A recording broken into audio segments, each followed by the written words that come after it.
से लब कैलू ओकरे से परेशानी बा। हे चांदनी ऐसा नमई करम तारो लागे खान दानी बा। 1 मिनट आपको हम रोकना चाहेंगे। बॉलीवुड इंडस्ट्रीज में जब ये सॉन्ग आई थी उसका 2 लाइन अगर आप गुनगुनाते सभी लोग देखिए कितने खुश हो जाएंगे। ओरिजिनल विभा विभा कहाँ हो विभा? विभा जी जीता था जिसके लिए कबो कबो कुछ ऐसा मूवी होला ना भैया कि कबो पुराना ना होला। दिलवाले देखेंगे आज भी उस मूवी में तो लगेगा नहीं कि पुरानी मूवी देख रहे हैं हम, लगेगा कि आज ही रिलीज हुआ है। एक तू ही वो लड़की थी जिसे मैं प्यार करता था।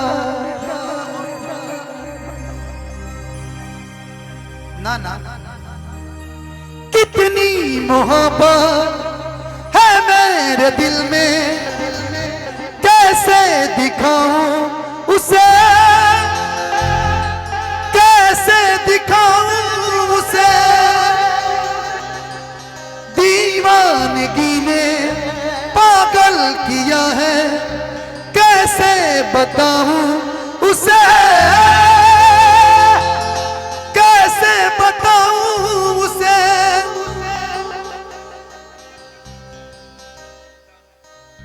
बना के उसी ने बिगाड़ा मेरा सिया। एक तू ही वो लड़की है जिसे मैं प्यार करता था। धनंजय भैया, हाँ ए भैया, कहना है कि इश्क की बड़ी बेवफाई होती है, शराब ही इश्क की दवा होती है। इश्क की बड़ी बेवफाई होती है, शराब ही इश्क की दवा होती है। अरे प्यार तो करते हैं अक्सर लोग दिल से, क्योंकि हर खूबसूरत चीज बेवफा होती है। बेवफा तेरा मासूम चेहरा क्या लेकिन फरमाइश कि चक्करे से लब कैलू ओकरे से परेशानी बा। ऐसा नमई करम तारो लागे खानदानी बा। रेडी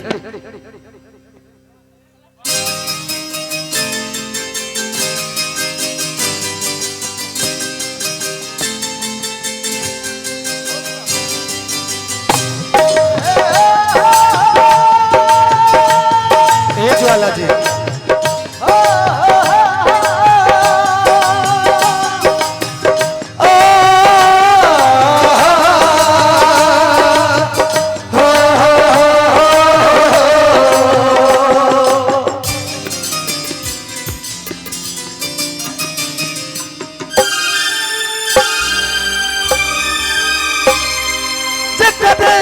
लब कैलू ओकरे से परेशानी बा। चक्करे से लब कैलू ओकरे से परेशानी बा। ऐसा नमई करम तारो लागे खानदानी बा। ऐसा नमई करम तारो लागे खानदानी बा। चक्करे से लब कैलू ओकरे से परेशानी बा। सनमई करम तारो लागे खानदानी बा। सनमई करम तारो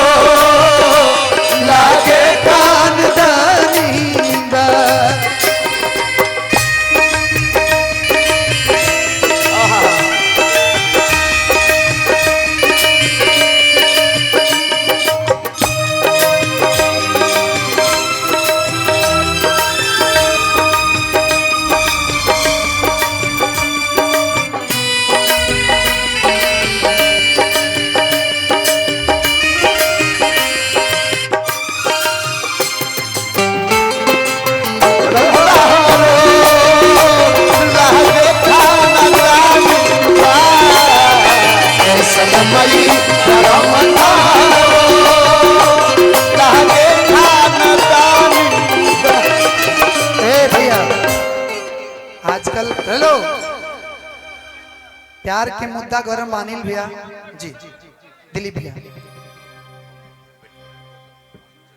अच्छा ठीक ठीक, इनका से लभ कई, हेलो रुके रुके रुके, एक से लभ कईनी, एक हमसे परेशानी बा, एमे दोष इनकर नहीं खे, एक नियत में बेईमानी बा, माना कि सनम ई कदम तहरो लागे खानी बा, सनम ई कदम तहरो लागे खानदानी बा। अच्छा अच्छा जी, गोड़ लगता है। दिलीप भैया की मम्मी है, और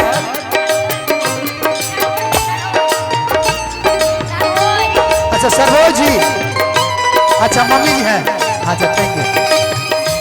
ऐसा